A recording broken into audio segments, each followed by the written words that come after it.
Hello बच्चों। अम, हम लोग हमेशा सांस ले रहे हैं। बिना सांस के तो जिंदा भी नहीं रह सकते। अब हम ये देखना है हमें कि ये ऑक्सीजन आखिरकार हमारे ब्लड तक पहुंचती कैसे है और इस ऑक्सीजन को सेल तक कैसे पहुंचाया जाता है। ठीक है। तो हमने एल्वियोली पढ़ा था, अब उसके आगे का हम इस वीडियो में देखेंगे। तो बच्चों, हमने पढ़ा हम सांस इनहेल करते हैं, एक्सहेल करते हैं। तो जब हम इनहेल करते हैं मतलब जब हम ब्रीथ इन करते हैं, ठीक है, तो हमारा जो चेस्ट कैविटी है इसके ऊपर रिब्स प्रेजेंट है और जस्ट एब्डोमिनल और चेस्ट कैविटी को सेपरेट करता है डायफ्राम। ठीक है। रिब्स जो हमारे चेस्ट कैविटी के ऊपर प्रेजेंट है, लंग्स के ऊपर प्रेजेंट है, और डायफ्राम जो चेस्ट कैविटी और स्टमक एब्डोमिनल पार्ट को अलग करता है। ठीक है ना। तो जब हम इनहेल करते हैं, इनहेल मतलब जब हम ऑक्सीजन को अंदर लेते हैं, तो जब हम ऑक्सीजन अंदर ले रहे हैं तो मेन जो क्या होना चाहिए, हमारी जो चेस्ट कैविटी है उसका स्पेस सरफेस एरिया बढ़ जाना चाहिए ताकि ज्यादा से ज्यादा एयर अंदर आ सके, है ना। तो जो हमारा डायफ्राम होता है ना, वो एरो शेप का होता है, थोड़ा सा ऊपर की तरफ मुड़ा हुआ होता है, जैसे धनुष देखते हो ना बच्चों, वैसे होता है। ठीक है। तो जब हम इनहेल करते हैं, जब हम इनहेल करते हैं तो जो हमारा रिब्स है वो अपवर्ड ऊपर की तरफ और आउटवर्ड बाहर की तरफ, दो मूवमेंट होगा रिब्स में, क्या, अपवर्ड एंड आउटवर्ड। और डायफ्राम जो है वो नीचे के साइड जाएगा, क्योंकि मैंने अभी बताया वो बो शेप का होता है। तो वो जो ऊपर के साइड उठा हुआ है वो नीचे की तरफ फ्लैटन होगा। फ्लैटन मतलब सीधा होगा।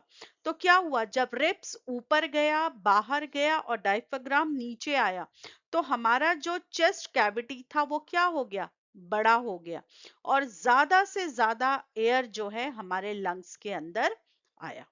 ठीक है।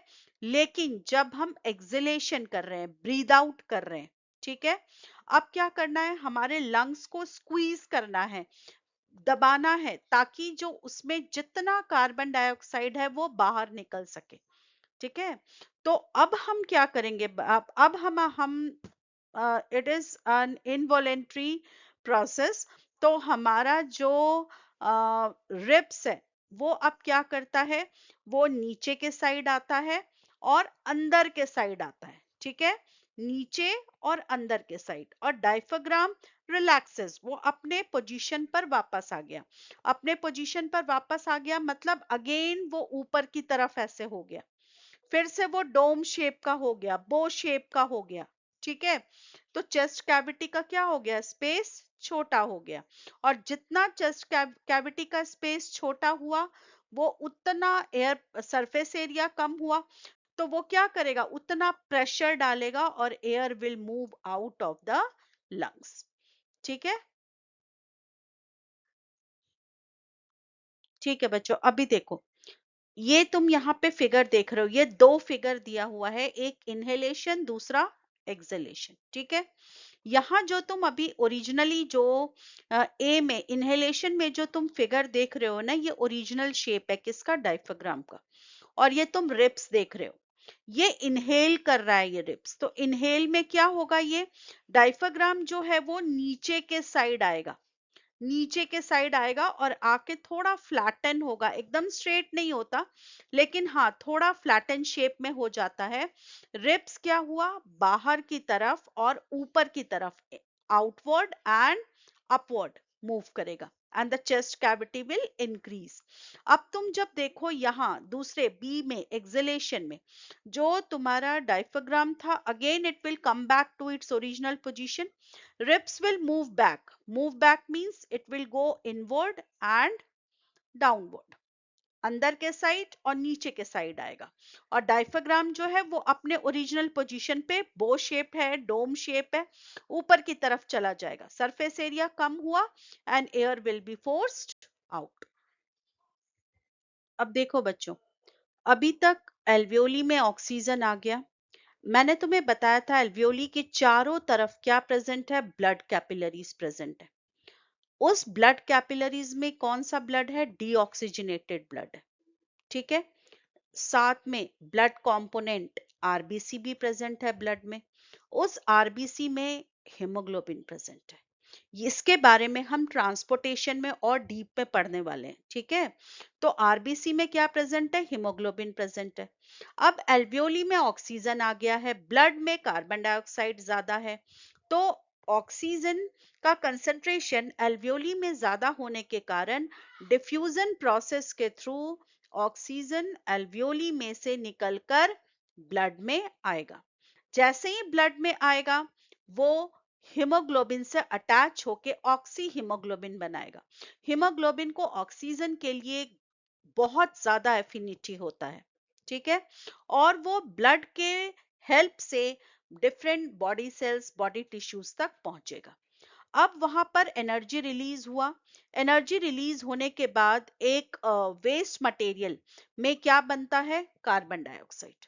अब उस कार्बन डाइऑक्साइड को अगेन कहां तक पहुंचना है, लंग्स तक आना है, एल्वियोली तक आना है। वो ब्लड में डिसॉल्व होगा। मैंने क्या वर्ड यूज किया बेटा, डिसॉल्व होगा। यहां पर हीमोग्लोबिन से वो अटैच नहीं होगा। वो कार्बन डाइऑक्साइड जो है, it get easily and very rapidly get dissolve in water. तो जो ब्लड में जो वाटर कंटेंट है, उसमें वो कार्बन डाइऑक्साइड डिसॉल्व हो जाएगा, और डिसॉल्व होके वो कहां तक पहुंचेगा, एल्वियोली तक पहुंचेगा।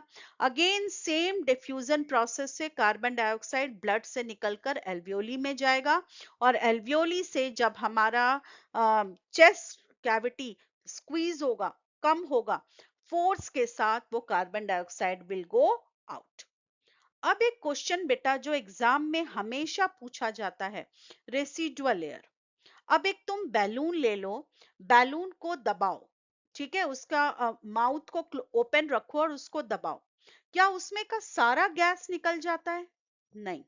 कुछ गैस दबाने के बाद भी उसका सरफेस एरिया को तुम प्रेशराइज, मतलब उसको तुम प्रेशर पे रखोगे, उसमें अंदर का सरफेस एरिया कम करोगे, फिर भी कुछ पार्ट एयर का वहां बच जाता है। ठीक है, तो उसी तरीके से जब हमारे लंग्स को, जब हमारे लंग्स पे प्रेशर डाल के उसको स्क्वीज किया जाता है, चेस्ट कैविटी को स्क्वीज किया जाता है, तो हमारे लंग्स के अंदर कुछ रेसिडुअल एयर बच जाता है। मैंने ये नहीं कहा रेसिडुअल ऑक्सीजन या residual carbon dioxide, residual air बच जाता है। उसमें नाइट्रोजन की भी थोड़ी मात्रा है, कार्बन डाइऑक्साइड, ऑक्सीजन वो भी है। ठीक है, अब क्या हुआ, वहां पर थोड़ा सा रेसिडुअल एयर बच जाता है। वो क्यों बचता है, क्या रीजन है कि हमारे लंग्स में, हमारे लंग्स के अंदर रेसिडुअल एयर हमेशा रहता है? उसका दो रीजन है। फर्स्ट रीजन, वो पहला तो रीजन ये है कि वो लंग्स को कोलैप्स होने से बचाता है। ठीक है, और दूसरा ये कि गैस एक्सचेंज जब तक हो रहा है, क्या O2 CO2 का जब तक एक्सचेंज हो रहा है, उसके बीच भी हमारी सांस चल सकती है। अदरवाइज क्या होगा, अगर पूरा ऑक्सीजन यूज्ड अप हो गया, दे दिया, पूरा CO2 ले लिया, तो वो जो गैपिंग है, वो गैपिंग के अंदर हम सांस कैसे लेंगे? ठीक है ना, तो वो एक कंटिन्यूएशन रहे। क्यों, क्योंकि अभी कुछ रेसिडुअल एयर अभी भी बचा है, वहां CO2 है बाहर निकलने के लिए, O2 है ब्लड में जाने के लिए। तो वो एक हो गया कि this give enough time for O2 absorption and CO2 removal. And second is it maintains the means it doesn't allow the lungs to get collapse. Okay, अब बेटा कुछ क्वेश्चंस जो एग्जाम में तुम्हारे अंडरस्टैंडिंग बेस, मतलब तुम्हारे अंडरस्टैंडिंग के ऊपर आ सकता है कि why do we need haemoglobin, हमें हीमोग्लोबिन की जरूरत क्यों है?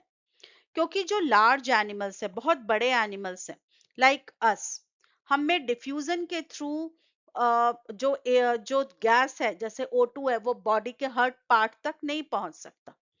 तो हमें एक एक मीडिया चाहिए जिसके थ्रू ऑक्सीजन हमारे बॉडी के हर सेल तक पहुंच सके। तो वो रेस्पिरेटरी पिगमेंट जो हमारे ब्लड में प्रेजेंट है आरबीसी के अंदर, हीमोग्लोबिन, वो हेल्प करता है ऑक्सीजन को डिफरेंट पार्ट तक पहुंचने में। ठीक है। तो हीमोग्लोबिन है क्या? हीमोग्लोबिन एक रेस्पिरेटरी पिगमेंट है। It is present in RBC and it has a greater affinity for oxygen. जो लंग्स में से ऑक्सीजन जब ब्लड में आता है, वो ब्लड के साथ कंबाइन होता है, ऑक्सी हीमोग्लोबिन बनाता है और उसको डिफरेंट सेल्स तक ले जाता है। उसी तरीके से जब CO2 रिलीज हुआ, तो CO2 भी ब्लड के हेल्प से, लेकिन वो डिसॉल्व होता है। ठीक है। वो ब्लड में डिसॉल्व होके अगेन एल्वियोली तक पहुंच जाता है। अब देखो बच्चों, तुम्हारे येलो बॉक्सेस में वहां पर कुछ टॉपिक्स जो कुछ दिए हुए हैं, जस्ट मैं उसको एक बार एक्सप्लेन कर दे रही हूँ। एनसीईआरटी कहता है कि sometimes the questions are asked. ठीक है। तो टोबैको, तुम्हें पता है दैट इज वेरी हार्मफुल। ठीक है ना। हमें हर जगह दिखता है, just say no to tobacco. क्यों? वो स्मोकलेस भी हो सकता है, वो स्मोक मतलब सिगरेट के फॉर्म में भी, स्मोक के फॉर्म में भी हो सकता है। ठीक है ना। तो वो जो सिगरेट है, बीड़ी है, हुक्का है, या जो भी कुछ है, गुटखा है, वो जो तुम्हारा जो स्मोक प्रोड्यूस करने वाला है, वो लंग्स को डैमेज करता है, हार्ट को, लीवर को, माउथ को नुकसान पहुंचाता है। लंग्स में मेनली वो क्या करता है ना, जो तुम्हारे एल्वियोली जो है, वो एल्वियोलीज में जाके टार बनाता है और वो टार एल्वियोलीज को ब्लॉक करता है। तो जहां पे तुम्हारे एयर को रहना चाहिए, वहां क्या हो जाता है, टार जमा हो जाता है। तो तुम्हारा ब्रीदिंग कैपेसिटी बट नेचुरली कम हो जाएगा। और जो स्मोकलेस टोबैकोज होते हैं, they cause, they can means cause cancer also, they brings मतलब स्ट्रोक भी का भी संभावना बढ़ जाता है। तो इसलिए इन सब चीजों से दूर रहना है। Stay healthy, stay tobacco free, से नो टू टोबैको। अभी मैंने तुम्हें बताया स्मोकिंग हमारे लंग्स को डैमेज करता है। दूसरा एक क्या करता है, स्मोकिंग जो है, जब स्मोक करते हैं तो रेस्पिरेटरी ट्रैक्ट से जो उसका एयर पास होता है, जो उसमें हेयर्स प्रेजेंट होते हैं ना हमारे रेस्पिरेटरी ट्रैक्ट में, हमने स्टार्टिंग में पढ़ा था, जिसे हम सीलिया के नाम से भी जानते हैं, जो छोटे छोटे टाइनी हेयर लाइक स्ट्रक्चर होते हैं। वो काम क्या है उसका? वो डस्ट को ट्रैप करना, जर्म्स को ट्रैप करना, है ना, ताकि वो लंग्स तक ना पहुंचे, लंग्स में इंफेक्शन ना कॉज करे। उन सब सीलिया को वो मार देता है, वो डैमेज कर देता है उन सीलिया को। जब वो इन सीलिया को डैमेज कर देता है बच्चों, तो इन्फेक्शन हमारे लंग्स तक आराम से पहुंच जाता है। हमेशा कफ का रहना या कोई सांस की का प्रॉब्लम होना, ये सब बहुत आम बात हो जाती है when a person is a smoker. अब बच्चों कुछ फैक्ट्स देख लेते हैं हम, कि एल्वियोली मैंने तुम्हें बताया था, उसका सरफेस एरिया वो राउंड है, लेकिन उसका सरफेस एरिया क्या है, बहुत बड़ा है। जब हम उस राउंड, तुम्हें पता है राउंड है, सरफेस एरिया बड़ा है, जब हम उसको सीधा खोलेंगे ना बेटा, वो 80 मीटर स्क्वायर उसका सरफेस एरिया है। तो जो गैस एक्सचेंज के कैपेसिटी को और बढ़ा देता है। ठीक है। दूसरा, ऑक्सीजन को अगर डिफ्यूजन के थ्रू हमारे हर सेल्स तक जाना पड़े, तो कुछ साल लगेंगे, क्योंकि हमारे बहुत डीपली एम्बेडेड सेल्स हैं, बहुत दूर दूर है, और डिफ्यूजन बहुत स्लो प्रोसेस है। ठीक है। तो इसीलिए जो हीमोग्लोबिन, अभी जो मैंने इसके पहले बताया, हीमोग्लोबिन जो है, जो हमारे ब्लड में प्रेजेंट है, वो ऑक्सीजन को बहुत जल्दी कहाँ तक, बॉडी के डिफरेंट पार्ट्स तक ले जाता है। तो जितना लार्ज एल्वियोलर सरफेस है, ये सब हमारा क्या है, हमारे रेस्पिरेटरी सिस्टम का एडवांटेज है। लार्ज एल्वियोलर सिस्टम, ताकि डिफ्यूजन रेट बढ़ रहा है, और हीमोग्लोबिन, ब्लड में हीमोग्लोबिन का होना, तो उससे ऑक्सीजन इफिशिएंटली बॉडी के हर पार्ट में पहुंचता है। अब बच्चों, जस्ट एक क्विक रिवीजन अगर हम कर लें, तो रेस्पिरेशन क्या है? Releasing energy from food. ठीक है, पाथ क्या है? नोज, नजल कैविटी, यहाँ पर तुम्हारा फैरिंग्स तुम लिख सकते हो, वो गलत, तुम्हारे बुक में डायरेक्टली ट्रैकिया से दे दिया है, वहां से कोई दिक्कत नहीं है। If you will write nose, nasal cavity, pharynx, trachea, bronchi, bronchioles, and then alveoli. And where the gas exchange takes place? Alveoli. And how it is possible? That alveoli is very thin walled, covered with large number of blood vessels, very large surface area it is having, and it is moist also, so that the exchange of gases become very easy. ठीक है, hemoglobin present in blood, present in RBC part of the blood, जो हमारे oxygen को body के different parts तक carry करता है। हमारे एल्वियोली का सरफेस एरिया अगर हम उसको खोल के रखें तो कितना है? 80 मीटर स्क्वायर, जो हमारे गैस एक्सचेंज को बहुत फास्टली और एफिशिएंटली पूरा करता है। स्मोकिंग एंड टोबैको दोनों हमारे रेस्पिरेटरी सिस्टम को डैमेज करता है और लंग कैंसर की संभावना को बढ़ाता है। तो इसीलिए always breathe clean, stay healthy and say no to tobacco. Okay, so this is all about the respiratory system. In the next slide, next PPT, we will discuss some in-text question answers are also there in the NCERT book. We will be discussing that also, and we are going to start with the next topic, transportation.